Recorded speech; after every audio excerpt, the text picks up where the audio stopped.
Hello friends, welcome back to friends trading floor. இந்த video நம்ம trading technical master full கோர்ஸில் episode number 30 liquidity அப்படிங்கிறது என்ன, அதை நம்ம எப்படி யூஸ் பண்ணலாம் அப்படின்றது கம்ப்ளீட்டாக இந்த வீடியோவில் நம்ம பார்க்க போகிறோம். அதாவது ட்ரேடிங்கில் டெக்னிக்கல் அனாலிசிஸ் பண்ணுறவங்க எல்லாருமே சிம்பிளாக புரிஞ்சிக்க வேண்டிய கான்செப்ட். எல்லாருமே ரொம்ப ஓவர் திங்கிங் பண்ணி இந்த விஷயத்தை அதுதான் இதுதான் அப்படின்னு சொல்லி ரொம்ப ரொம்ப காம்ப்ளிகேட்டடாக யோசிச்சுட்ருக்கிறீங்க. ஓவர் திங்கிங்கை கம்மி பண்ணிட்டு லிக்விடிட்டியை சிம்பிளாக புரிஞ்சுக்கிட்டீங்க அப்படின்னா நீங்கள் ட்ரேடிங் நல்லபடியாக பண்ணலாம். ஸோ லிக்விடிட்டியை ப்ராப்பராக அண்டர்ஸ்டாண்ட் பண்ணிக்கிறதுக்கு இந்த வீடியோவை கொஞ்சம் ஃபுல்லாக பாருங்கள்.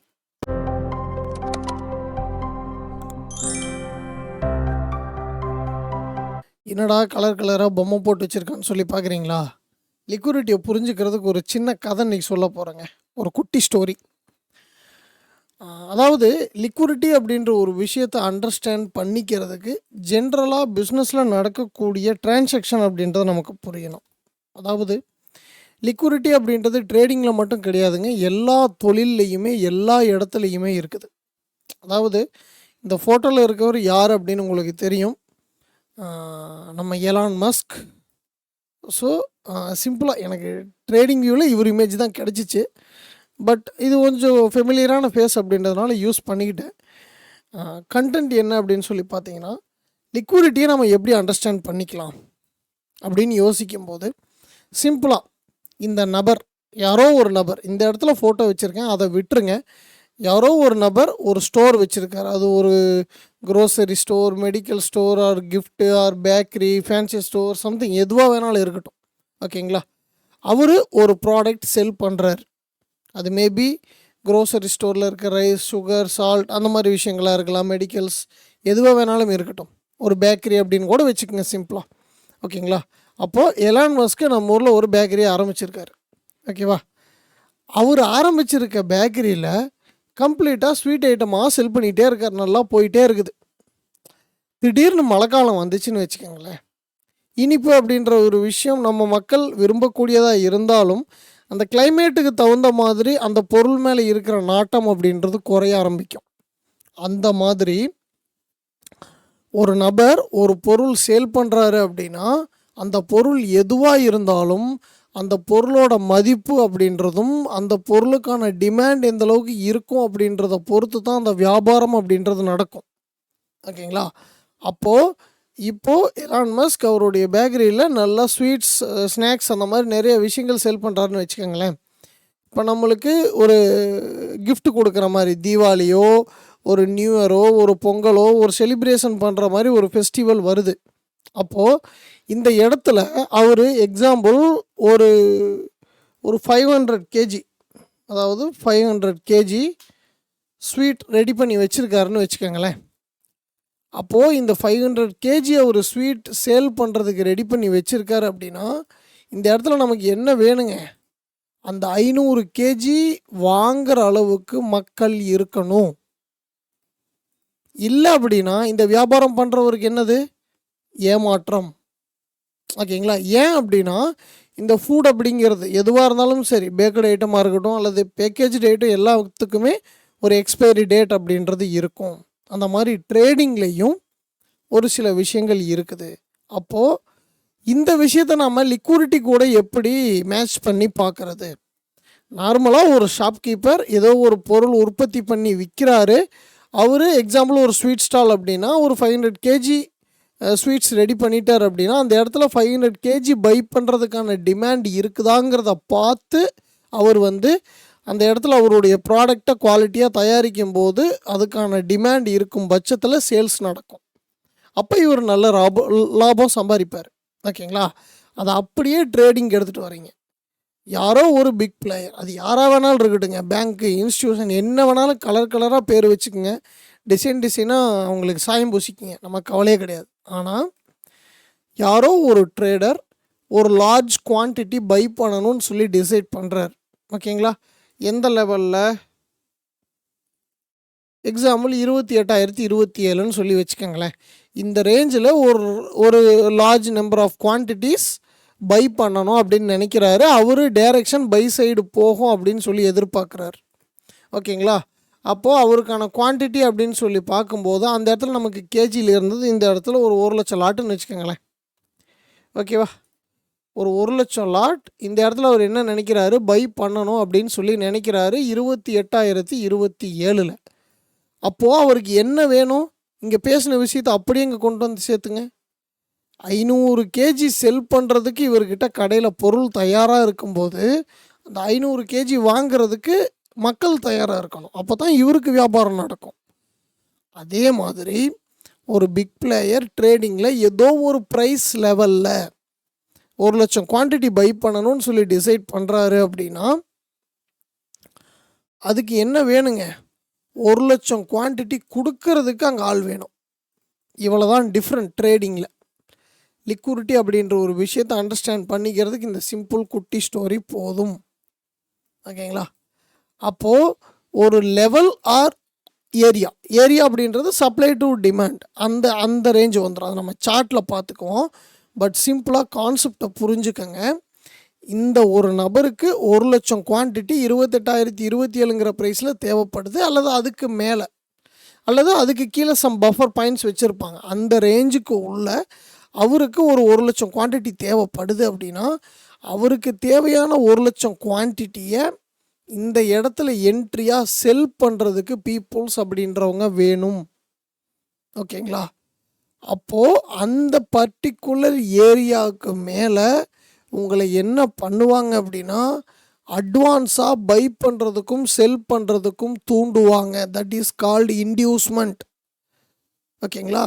அந்த லெவலுக்கு மேலே அட்வான்ஸாக பை பண்ணுறதுக்கும் அல்லது அவங்க பை பண்ணுறாங்க அப்படின்னா உங்களை செல் பண்ண வைக்கிறதுக்குமான பேட்டர்ன்ஸ் சார்ட்டில் கிரியேட் ஆகும். அந்த மாதிரி ப்ரைஸ் ஃப்ளோவை சின்ன சின்னதாக இன்வெஸ்ட்மெண்ட் பண்ணி ட்ராப் பண்ணுவாங்க. ப்ரைஸை மட்டும்தான் அவங்க மேனிப்புலேட் பண்ணுவாங்க. அதை பார்த்து நம்ம ஆளுங்க அந்த சென்டிமெண்ட்ஸ் கிரியேட் பண்ணுறாங்க இல்லைங்களா, அந்த கிரியேட் பண்ணுற சென்டிமெண்ட் அப்படின்ற ஒரு விஷயத்தை ப்ராப்பராக நம்ம ஆளுங்க புரிஞ்சுக்காம அதில் அட்வான்ஸாக பையோ அல்லது ட்ரெண்டுக்கு ஆப்போசிட்டில் செல்லோ போட்டு இந்த பிக் பிளேயர் இந்த 1,00,000 லாட் அவனுக்கு தேவைப்படுது இல்லையா, அதுக்கு தகுந்த மாதிரியான ஆர்டராக நம்மளோட ஆர்டர் மாறிடும். ஓகேங்களா? ஸோ சிம்பிளாக லிக்விடிட்டி அண்டர்ஸ்டாண்ட் பண்ணிக்கிறதுக்கு ஒரு பர்டிகுலர் ப்ரைஸில் யாரோ ஒரு நபர் ஒரு லார்ஜ் குவான்டிட்டி பை பண்ணணும், அல்லது ஒரு குரூப் ஆஃப் இன்ஸ்டிடியூஷன்ஸ் அந்த லெவலில் பை பண்ணணும் டிசைட் பண்ணிட்டாங்கன்னா அவங்களுக்கு தேவையான ஆர்டர்ஸை க்ரியேட் பண்ணுறதுக்கு அவங்க தயங்க மாட்டாங்க. ஸோ அதில் நடக்கக்கூடிய ப்ரைஸ் மேனிப்புலேஷன் தான் ஸ்மார்ட் மணியோட மூவ். நீங்கள் நார்மலாக கோடு கட்டம் பொட்டியெல்லாம் போட்டு ஸ்மார்ட் மணியை புரிஞ்சிக்க முடியாது. Orders and order flow and key level அந்த சப்போர்ட் அண்ட் ரெசிஸ்டன்ஸ் ஏரியாவை அது ட்ரான்ஸ்ஃபர் ஆகிற அந்த மாடலை புரிஞ்சுக்கிட்டீங்க அப்படின்னா தெளிவாக லிக்விடிட்டி அண்டர்ஸ்டாண்ட் பண்ணிக்கலாம். ஓகேங்களா? ஸோ அப்போ லிக்விடிட்டியை சிம்பிளாக அண்டர்ஸ்டாண்ட் பண்ணிக்கிறதுக்கு யாரோ ஒருத்தருக்கு தேவைப்படக்கூடிய ஆர்டர், அந்த ஆர்டருக்கு நம்ம ஆர்டர் என்ன சொல்கிறது, பலிகடா, அவ்வளோதான். இங்கே எப்படி ஒரு ஷாப்கீப்பர் ஒரு பொருளை விற்கிறதுக்கு, ஒரு இப்போ எக்ஸாம்பிள் எலான் மஸ்க் வச்சுருக்கிற பேக்கரியில் 500 கேஜி ஸ்வீட் வச்சுருக்காருன்னா அந்த 500 கேஜி ஸ்வீட் வாங்குற அளவுக்கு அந்த ஏரியாவில் மக்கள் இருந்தால் மட்டும்தான் அவருக்கு வியாபாரம். ஆனால் ட்ரேடிங்கை பொறுத்தளவுக்கு ப்ரைஸை மேனிப்புலேட் பண்ணுறது மூலியமாக சென்டிமெண்டலாக உங்களை ஆர்டர் போடுறதுக்கு தூண்ட முடியும். அப்போ இன்னும் எக்ஸ்ட்ரா டிஸ்கவுண்ட் ப்ரைஸில் கூட அவங்களுக்கான ஆர்டர்ஸ் அப்படின்றது கிடைக்கும். அதையும் செய்யறதுக்கு தயங்க மாட்டாங்க. அவங்க தான் ஸ்மார்ட் மணி. ஓகேவா? ஸோ லிக்விடிட்டி அப்படின்றது தனி கான்செப்ட் கிடையாது, அது ஒரு மெத்தட். அதை நீங்கள் புரிஞ்சுக்கிட்டீங்க அப்படின்னா போதும். ஸோ இப்போ சார்ட்டில் எக்ஸாம்பிள் பார்க்கலாமா? ஒரே ஒரு விஷயம் பை ட்ரெண்டுக்கு மட்டும் நான் சொல்கிறேன். ஓகேங்களா? ரைட். இப்போது எக்ஸாம்பிள் நான் எதுவும் ப்ரிப்பேர்லாம் பண்ணலைங்க, பட் சொல்கிறேன். இது எனக்கு ஒரு புல்லிஷ் ட்ரெண்டுங்க. இது புல்லிஷ் ட்ரெண்டு தானே, எல்லாத்துக்கும் தெரியும். ஓகேங்களா? இதுக்கு முன்னாடி இருக்கிற எபிசோடில் இந்த விஷயம் தான் நம்ம பேசியிருக்கோம். ஓகேங்களா? ரைட். அப்போது இது நமக்கு என்னது, ப்ராப்பராக மல்டி டைம் ஃப்ரேம் அனாலிசிஸ் படி பார்க்கும்போது ப்ராப்பரான புல்லிஷ் ட்ரெண்டு பிரேக் அவுட் நடந்துருச்சு. அப்போது நமக்கு இங்கே இருக்கிற ரேஞ்சு என்ன, இந்த லிக்விடிட்டி அப்படின்றத நம்ம எப்படி புரிஞ்சுக்கிறது? 2 விஷயம். நமக்கு ஆல்ரெடி தெரியும், மல்டி டைம் ஃப்ரேம் அனாலிசிஸில் பார்த்துருக்குறோம். ட்ரேடிங் அப்படின்றது 2 வகையாக நடக்குது. ஒன்று என்னன்னா பிரேக் அவுட்டு, இன்னொன்று ஃபேக் அவுட். ஓகேங்களா? ஸோ ஃபேக் அவுட் அப்படின்றது ரிவர்சல், பிரேக் அவுட் அப்படின்றது கண்டினியூவேஷன். அப்போது ஒரு சிம்பிளாக நம்ம இமேஜின் பண்ணுறோம் அப்படின்னா, இங்கே இருக்க சப்போர்ட் ஏரியா அப்படின்றது என்னங்க? இது ஒரு சப்போர்ட்டு. ஓகே, ஸோ இது ஒரு சப்போர்ட், இது ஒரு சப்போர்ட்னு வச்சுக்கோங்க. ஆல்மோஸ்ட் இது ஒட்டு மொத்தமாக ரைட், இது கூட வச்சுக்கலாம். இது ஒரு சப்போர்ட் அண்ட் இது ஒரு சப்போர்ட். அதே மாதிரி சிம்பிளாக எடுத்துக்கிட்டிங்கன்னா இது ஒரு சப்போர்ட். ஓகே, இது ஒரு சப்போர்ட். ஓகேவா? ரைட், இத்தனை லெவல்ஸ் இருக்குது. இப்போ இங்கே எல்லாம் பை பண்ணியாச்சு. இந்த ரேஞ்சில் இருந்தெல்லாம் பை பண்ணி போயிருக்காங்க. அப்போது நீங்கள் பிரேக் அவுட் அப்படின்னு எங்கே போடுவீங்க? செல் அப்படின்னா ரெசிஸ்டன்ஸ் உடையும் போது போடுவோம். பை அப்படின்னா சப்போர்ட் உடையும் போது செல் அப்படின்னா சப்போர்ட் உடையும் போது போடுவோம். பை அப்படின்னா ரெசிஸ்டன்ஸ் உடையும் போது போடுவோம். அப்போது இந்த கண்டினியூவேஷன் ட்ரெண்டில் நம்ம என்ன பண்ணிட்டோம்? இருக்கக்கூடிய சப்போர்ட் லெவலெல்லாம் வரைஞ்சி வச்சிட்டோம் நம்ம பை பண்ணுறதுக்கு. இந்த சப்போர்ட்டுக்கு ரெஸ்பான்ஸ் பண்ணி ப்ரைஸ் ரிவர்ஸ் ஆனால், that means fake out signal கிடச்சிச்சின்னா கண்டினியூவேஷன் ஆகும் ஹையர் டைம் ஃப்ரேம் டைரெக்ஷனுக்கு பை. இல்லை அந்த சப்போர்ட்டை உடைக்கணும்னு முடிவு பண்ணிட்டாங்க அப்படின்னா that is called liquidity creation. அது மேனிப்புலேஷன். ஓகேங்களா? ரைட், இப்போது சிம்பிளாக அடுத்த டே ஓப்பன் ஆகுது. மேலே ஓப்பன் ஆகிடுச்சு, என்ட்ரி இருக்குதானா? இல்லை. ஓகேங்களா? அதெல்லாம் நம்ம அடுத்தடுத்து பார்க்கலாம். சிம்பிளாக புரிஞ்சுக்கோங்க. ப்ரீவியஸாக இருக்கிற சப்போர்ட் இது, அடுத்த நாள் சப்போர்ட்டுக்கு கீழே க்ளோஸ் வச்சுட்டாங்க. ஓகேங்களா? இதை சிம்பிளாக அண்டர்ஸ்டாண்ட் பண்ணிக்கிறதுக்கு லைன் செட் போட்டுக்குவோம். Okay, support. இந்த சப்போர்ட்டாக நம்ம வரைஞ்சது இங்கே ரெசிஸ்டன்ஸாக வேலை செய்தா? ரைட், அடுத்து இங்கே 2 சப்போர்ட் வரைஞ்சோம். இந்த 2 சப்போர்ட் என்னாச்சு? பிரேக் அவுட் பண்ணிவிட்டு இங்கே ரெசிஸ்டன்ஸாக வேலை செஞ்சுருக்குது. அப்போது அர்த்தம் என்ன? இதை நம்ம எப்படி புரிஞ்சுக்கணும்? புல்லிஷ் ட்ரெண்டில் ஹையர் டைம் ஃப்ரேம் ஏரியாவுக்கு மேலே நம்ம வரையக்கூடிய எல்லா சப்போர்ட்டும் பிரேக் அவுட் பண்ணி ரெசிஸ்டன்ஸாக வேலை செய்யுது அப்படின்னா என்ன அர்த்தம்? இங்கே இருக்க பையரை காலி பண்ணிவிட்டு இல்லைப்பா நாங்கள் செல் பண்ணுறோம், பண்ணுன்னு நம்மளை தூண்டுறோம். இதுதான் இன்டியூஸ்மெண்ட். ப்ரைஸை தான் அவங்க மேனிப்புலேட் பண்ணுவாங்க. இந்த சென்டிமெண்ட் மூலியமாக நாம் என்ன பண்ணுவோம் அப்படின்னா, நம்ம இங்கே செல் ஆர்டர்ஸ் போட்டு அவங்களுக்கான லிக்விடிட்டியாக நம்ம ஆர்டர்ஸ் மாறிடும். ஸோ இதுதான் விஷயம். அப்போது என்ன அர்த்தம்? நம்ம புல்லிஷ் ட்ரெண்டில் வரைஞ்சி வச்ச ஒவ்வொரு சப்போர்ட்டும் ட்ராப் ஆகுது. ஓகேவா? இப்போ இந்த ரேஞ்சு வரைக்கும் வந்ததுக்கப்புறம் நமக்கு என்ன நடக்குதுன்னா, அப்படியே ரிவர்ஸில் வரைங்க. சப்போர்ட் இங்கே ரெசிஸ்டன்ஸாக மாறிச்சு, அதுக்கு மேலே இங்கே ஒரு ரெசிஸ்டன்ஸ் இருக்குது. இப்போ என்ன நடக்குது? இங்கே நமக்கு சப்போர்ட்டை உடச்சி வந்துக்கிட்டு இருந்த ப்ரைஸ் இங்கே ரெசிஸ்டன்ஸை உடச்சி ரெஸ்பான்ஸ் எடுத்து போகுது. ஓகேவா? அப்போது நீங்கள் அதை அண்டர்ஸ்டாண்ட் பண்ணிக்கணும். அப்படின்னா என்ன அர்த்தம்? இந்த லெக்கும்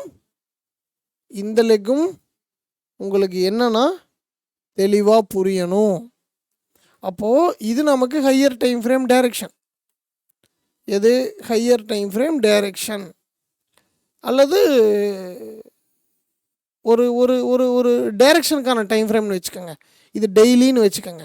நான் 1 ஹவரில் ட்ரெண்டு பார்க்குறேன். 1 ஹவர் ட்ரெண்டு எனக்கு செல்லாக இருக்குது. அதே கண்டிஷனில் இந்த பர்டிகுலர் ரேஞ்சுக்கு மேலே இந்த சப்போர்ட்டெல்லாம் உடைக்கல, பட் இந்த சப்போர்ட் மட்டும் ப்ராப்பராக நம்ம ட்ராயிங் அழிச்சிட்டு போடுவோம். ஓகேங்களா? ஸோ சிம்பிள் சம்திங் இது ஏதோ ஒரு இடத்துல இருந்து பை ஆகிருக்குது. நம்ம ரொம்ப ஓவர் திங்கிங் மட்டும் விட்டுட்டோம் அப்படின்னா ட்ரேடிங் நல்லபடியாக பண்ணலாம். ஓகேவா? ரைட். அப்போது இந்த சப்போர்ட்டை உடைச்சதுக்கப்புறம் இந்த புல்லிஷ் லெக்கில் இந்த சப்போர்ட்டை உடச்சி ப்ரைஸ் ட்ராப் பண்ணினதுக்கப்புறம் இந்த ரெசிஸ்டன்ஸ் ஏரியா அப்படின்றது நமக்கு என்னவா வேலை செய்யுதுங்க? சப்போர்ட்டாக வேலை செய்யுது. இந்த ரெசிஸ்டன்ஸை ப்ரைஸ் ரிவர்ஸ் பண்ணிவிட்டு இந்த ரோஜு இந்த இந்த இந்த மாதிரி ஜோனுக்கு எகைன் ரெஸ்பான்ஸ் எடுத்து மேலே போகிறான். அப்போ என்ன அர்த்தம்? இந்த இடத்துல இருந்து, அதாவது எங்கே இந்த மாதிரி சப்போர்ட் லெவலில் பிரேக் அவுட்டில் செல் போடுவீங்க இல்லைங்களா, அங்கே ஒரு சின்ன பை போடுறது, அந்த பையை புக் பண்ணி செல்லாக பண்ணுறது, அந்த செல்லை கன்வெர்ட் பண்ணி பையாக திருப்புறது. அப்போ எக்ஸ்ட்ரா வால்யூம் இந்த கண்டினியூவேஷன்லேயும் செல் போடுவீங்கள்ல, அந்த மாடலை நான் எக்ஸ்பிளைன் பண்ணுறேன். ஆல்ரெடி நீங்கள் இப்படி ஒரு சப்போர்ட் எடுத்து வச்சிட்டிங்க, அந்த சப்போர்ட்டை உடைக்குது. அப்போ என்ன பண்ணுவீங்க? இங்கே நீங்கள் செல் போட்டுருவீங்க. ரைட், சூப்பர், செல் போட்டாச்சு. அந்த செல்லுக்கு அவன் பை போடுவான். பை பண்ணி எடுத்துகிட்டு போகிறது. ஐயையோ ப்ரைஸ் ஃபேக் அவுட் ஆகுதே, நம்ம தான் தப்பு பண்ணிட்டோம் அப்படின்னு சொல்லி ட்ரெண்டில் உட்காந்துருக்கிறவங்கள கூட ஆப்போசிட்டாக திங்க் பண்ண வைக்கும். அப்படி வச்சு இங்கே நீங்கள் இந்த கேண்டில் க்ளோஸ் வச்சதுக்கப்புறம் பை போடுவீங்கள்ல, அடிப்பான், செல்லு விழுந்துடும் கீழே. அப்போது இந்த இடத்துல பிரேக் அவுட்டில் செல் போட்டவன் காலி, ஃபேக் அவுட்டுன்னு நினச்சி பை போட்டவன் காலி. அப்போ இங்கே எல்லாம் செல்லர்ஸ் வருவான். ரைட், செல் பண்ணு, தப்பே கிடையாது, நீ போடு போடு போடு. அப்போ இது உங்களுக்கு ஒரு ரேஞ்சாக மாறிடுது. இங்கே நீங்கள் செல் போடுவீங்களா? இந்த ரேஞ்சுக்கு ப்ரைஸ் வந்து சிம்பிளாக ஒரு டவுன் மொமெண்டம் கொடுக்கும். இந்த பையில் வரும்போதே இந்த செல்லை அவங்க ஆல்மோஸ்ட் க்ளோஸ் பண்ணுறதுக்கான சான்சஸ் இருக்குது. எகைன் நீங்கள் செல் பண்ணுவீங்க இல்லைங்களா, அந்த டிஸ்கவுண்ட் ப்ரைஸில் அவங்க பை பண்ணுவாங்க. அப்போது இந்த பிரேக் அவுட் அப்படின்றது நடக்கும். எங்கேருந்து? இந்த ரேஞ்சு வரைக்கும் அவங்க செல் பொசிஷன்ஸ் இருக்குது.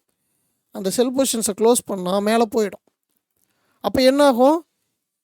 இங்கே செல்லை க்ளோஸ் பண்ண இங்கேயும் பை பண்ணுவாங்க இல்லையா, இந்த பை மேபி மிஸ் ஆன ஆர்டரை எடுத்துக்கிட்டு மேலே போகிறதுக்கான பாசிபிள் அப்படின்றது இருக்கும். ஸோ இதுதான் லிக்விடிட்டியோட மாடல். அப்போது செல் ட்ரெண்டுக்கு இதே விஷயத்தை நீங்கள் பார்க்கும்போது ப்ராப்பராக சப்போர்ட் உடைச்சாச்சு. இதில் என்ன பண்ணுவோம்? லோயர் டைம் ஃப்ரேமில் ரெசிஸ்டன்ஸ் அப்படின்ற ஒரு விஷயம் இருக்கும். இந்த ரெசிஸ்டன்ஸ் அப்படின்றது சிம்பிளாக பிரேக் அவுட் ஆகி வரும். பிரேக் அவுட் ஆகி வர்றப்போ இங்கே நீங்கள் பை போடுவீங்க. அடுத்த கேண்டில் உள்ளே வரும், இதை ஃபேக் அவுட்டுன்னு நினச்சி செல் போடுவீங்க. அப்போ திரும்ப அடிப்பாங்க. பட் ஒவ்வொரு லொக்கேஷன்லேயும் இப்படி தான் நடக்குமானா நடக்காதுங்க. ஏன் அப்படின்னா, ஆல்மோஸ்ட் நமக்கு இந்த ஹையர் டைம் ஃப்ரேம் ட்ரெண்டில் இந்த கண்டினியூவேஷன் பிரேக் அவுட்டுக்கு, இந்த ரீட்ரேஸ்மெண்ட்டுக்கு இந்த லெவல் வரைக்கும் போனது போதும் அப்படின்னு நினச்சி மேபி இன்ஸ்டிடியூஷன்ஸ் திருப்பி இருக்கிறாங்க. இதைத்தான் நம்ம புரிஞ்சுக்கணுமே தவிர, எனக்கு கண்டினியூஸாக ப்ரைஸ் இந்த ஜோனில் திரும்புமா, இல்லை இந்த ஜோனில் திரும்புமா, இல்லை எனக்கு இன்னும் டிஸ்கவுண்ட் ப்ரைஸில் எனக்கு வந்து இங்கே திரும்புமா அப்படின்னு சொல்லி கலராக நீங்கள் போட்டி போட்டுட்டு வந்துருந்தீங்கன்னா மார்க்கெட் வேலை செய்யாது. ஆனால் லெவல்ஸை வச்சு அந்த லெவல்ஸுக்கு நடக்கக்கூடிய பிரேக் அவுட் ஃபேக் அவுட்டை புரிஞ்சுக்கிட்டிங்கன்னா லிக்விடிட்டி புரியும். அப்போது ஃபைனலாக நீங்கள் புரிஞ்சிக்க வேண்டிய விஷயம், லிக்விடிட்டி அப்படின்றது ஹையர் டைம் ஃப்ரேம் லெவல்ஸுக்கு மேலேயும் கீழேயும் இருக்கும். பை அப்படின்னா மேலே இருக்கும், செல் அப்படின்னா கீழே இருக்கும். ஓகேங்களா? அந்த ஹையர் டைம் ஃப்ரேம் லெவல்ஸ் எல்லாம் எப்படி எடுக்கிறது அப்படின்றது already support, resistance, key level, order flow, இந்த மாதிரி இருக்கக்கூடிய ஒவ்வொரு சிம்பிளான விஷயங்களையும் தனித்தனி வீடியோவாக போட்டிருக்கோம். ஸோ அதை பார்த்துட்டு இந்த லிக்விடிட்டியும் நீங்கள் ப்ரிப்பேர் பண்ணுங்கள். இது சம்மந்தமாக உங்களுக்கு இருக்கக்கூடிய டவுட்ஸ் எதுவாக இருந்தாலும் சரி, தாராளமாக நீங்கள் என்ன பண்ணலாம் அப்படின்னா கமெண்ட் பாக்ஸில் கேட்கலாம். அப்படி இல்லை, நம்மளுடைய கம்யூனிட்டியில் ஜாயின் பண்ணி நீங்கள் டவுட்ஸ் கேட்கணும்னு நினச்சிங்க அப்படின்னா தாராளமாக டிஸ்கார்ட் அல்லது டெலிகிராம் கம்யூனிட்டியில் உங்களுடைய டவுட்ஸ் அப்படின்றத கேட்கலாம். ஸோ ஒவ்வொரு விஷயமும் ட்ரேடிங்கில் நடக்கக்கூடிய ஒவ்வொரு விஷயமும் புதுசாக தான் இருக்கும். அந்த விஷயத்தை ப்ராப்பராக நீங்கள் அண்டர்ஸ்டாண்ட் பண்ணிக்க ட்ரை பண்ணி அதை பேஸ் பண்ணி ப்ராப்பரான பிளான் அப்படின்றத நீங்கள் ரெடி பண்ணினீங்க அப்படின்னா ஒரு நல்ல ட்ரேடராக வரலாம். வாழ்த்துக்கள். அடுத்த வீடியோ எபிசோட் நம்பர் 31. நம்ம இதுவரைக்கும் யூஸ் பண்ண கேண்டில் ஸ்டிக்கில் இருந்து லிக்விடிட்டி வரைக்கும் எல்லா விஷயத்தையும் கம்பைன் பண்ணி என்ட்ரி எப்படி எடுக்கிறது அப்படின்றத கம்ப்ளீட்டாக அடுத்த வீடியோவில் பார்க்க போகிறோம்.